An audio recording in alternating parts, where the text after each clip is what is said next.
MXRF11 caindo. E agora o que a gente vai fazer? Será que a gente compra? Será que a gente vende? Tô aqui com o gráfico até aberto, pode ver, sofreu muitas quedas nos últimos meses. E nesse vídeo eu vou estar trazendo para vocês aqui o motivo pelo qual isso está acontecendo e o que é melhor fazer nessa situação. Será que é melhor vender tudo e partir para outro fundo, para outro investimento? Ou será que devemos aproveitar essa baixa dele e investir mais ainda? Vem comigo nesse vídeo.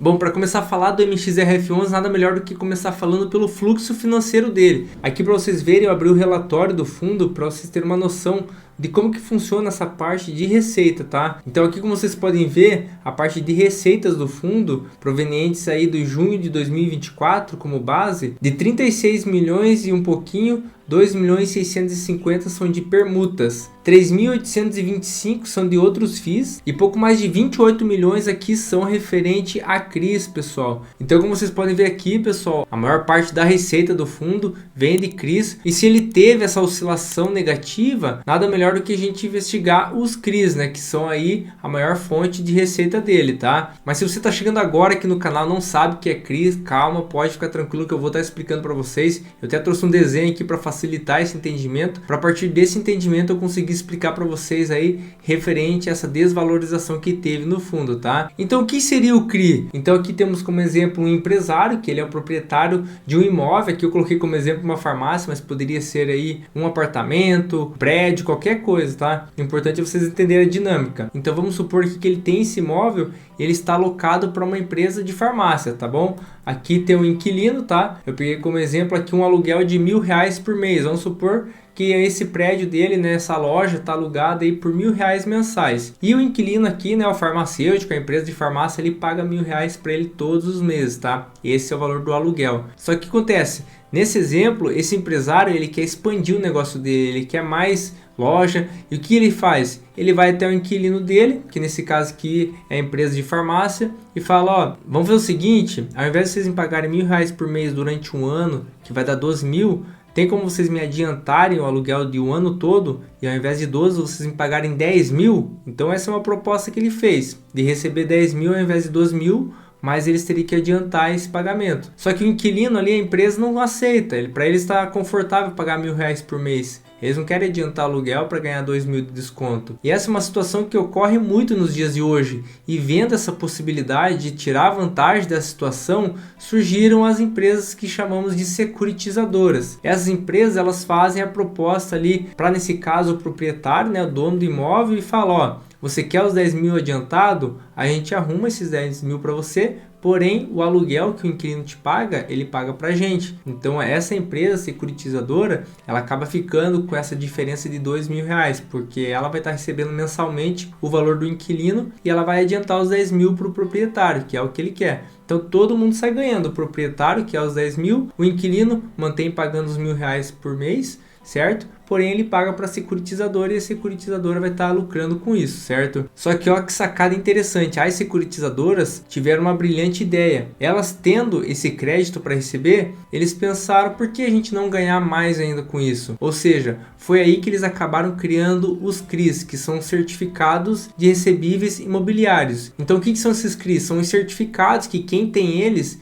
quem tem o direito de usufruir desse certificado, vai estar ganhando como as securitizadoras estavam ganhando, porque a securitizadora nesse caso vendeu. Claro que ela vai ter o lucro dela ali também com a venda dos CRIs, porém quem comprou os CRIs vai ter acesso a todo esse aluguel que o inquilino vai pagar, certo? Então basicamente segue a mesma dinâmica, porém a securitizadora vendeu esses CRIs para uma outra pessoa ter acesso a esses aluguéis, certo? E nesse caso a gente está falando aqui do MXRF11, ele acabou investindo em muitos desses CRIs, certo? Com o intuito de lucrar com esses aluguéis. E aqui na outra ponta estamos nós, investidores, que compramos cotas do fundo imobiliário MXRF11 e temos direito, né? Conforme a quantidade de cotas que a gente comprou, a gente vai ter direito aí a esses aluguéis que o inquilino vai estar pagando. Então, assim que funciona essa dinâmica, tá, pessoal? É uma engrenagem aqui que depende totalmente do inquilino estar pagando, certo? E sabendo agora que toda essa dinâmica aqui depende do pagamento em dia ali do inquilino, para a gente estar recebendo nossos dividendos, para tudo estar fluindo normalmente, vamos voltar lá agora no relatório do MXRF11 que eu vou estar mostrando para vocês. Então, sabendo que a maior parte de receita do fundo imobiliário MXRF11 vem dos CRIs e que nós dependemos do pagamento certinho dos inquilinos ali para a gente estar recebendo certinho e o fundo estar de forma saudável, nós chegamos à conclusão que um desses inquilinos está inadimplente, não está pagando direito, e isso faz com que oscile bastante, tá? E aqui no relatório do MXRF11, uma atualização feita aqui em junho deste ano, eles deram uma atualização aqui sobre os CRIs Arquiplan, que representam em conjunto apenas 0,78% do fundo aqui do MXRF11. E o que acontece? Alguns desses CRIs têm passado por inadimplência,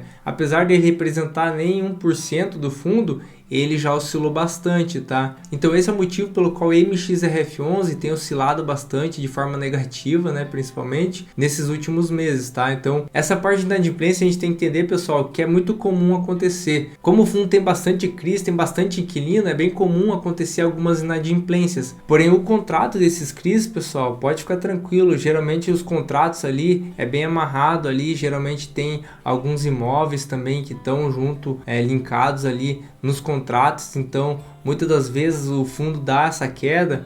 Porém, por mais que tenha ali inadimplência acontecendo, com o tempo, se a empresa não paga, acaba indo para a justiça e com o tempo, de certa forma, acaba destravando ali, porque sempre tem um imóvel envolvido ali como garantia e isso acaba voltando para o fundo em forma de garantia, tá, pessoal? Sempre vai estar liquidando ali e corrigindo essa inadimplência, tá? Por isso que a gente tem que ficar atento que é bem comum, isso é bem comum, ainda mais um fundo desse que é bem diversificado.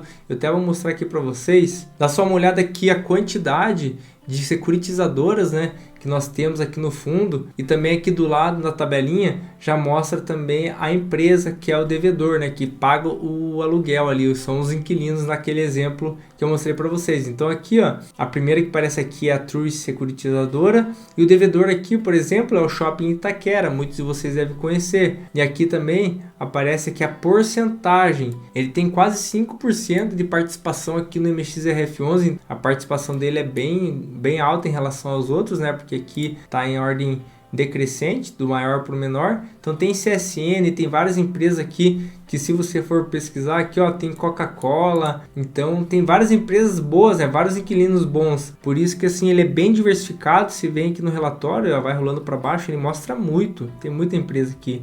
Tem outra página. Então aqui você já tem uma noção da quantidade de empresas e quais são essas empresas. Isso até passa um pouco mais de confiança e tranquilidade para a gente, porque não é só porque o inquilino ali ficou devendo e acabou oscilando negativamente o valor da cota ali do fundo, que a gente tem que se desesperar. Então essa informação eu já deixo para vocês. Fiquem tranquilos, porque isso é muito comum acontecer, tá? E esse aqui é o gráfico de dividendos que o fundo vem pagando. Então aqui, ó, como vocês podem ver, tem meses que ele dá uma queda, porém tem meses aqui que ele acaba até extrapolando. Então pode ver aqui que em julho de 2022 ele teve um aumento bem maior do que em relação aos meses anteriores. Por quê? Porque justamente acontece a situação de, às vezes, de ter alguma inadimplência ali, porém acaba indo para a justiça, e quando tudo acaba se resolvendo, algum imóvel pega em garantia, esse dinheiro acaba voltando para o fundo, ele vem em forma aqui de rendimentos também, de proventos para os seus cotistas. Pode ver que tem esses saltos maiores aqui que representa isso. Então, assim, numa média geral, o fundo ele está estabilizado, está pagando direitinho. Como vocês viram ali, ele é bastante diversificado. A maior parte dele é de CRIs, porém são empresas boas que eu acredito que a gente não tem que se desesperar, né, por conta de um só que está devendo ali e acabou oscilando um pouco. Então, assim,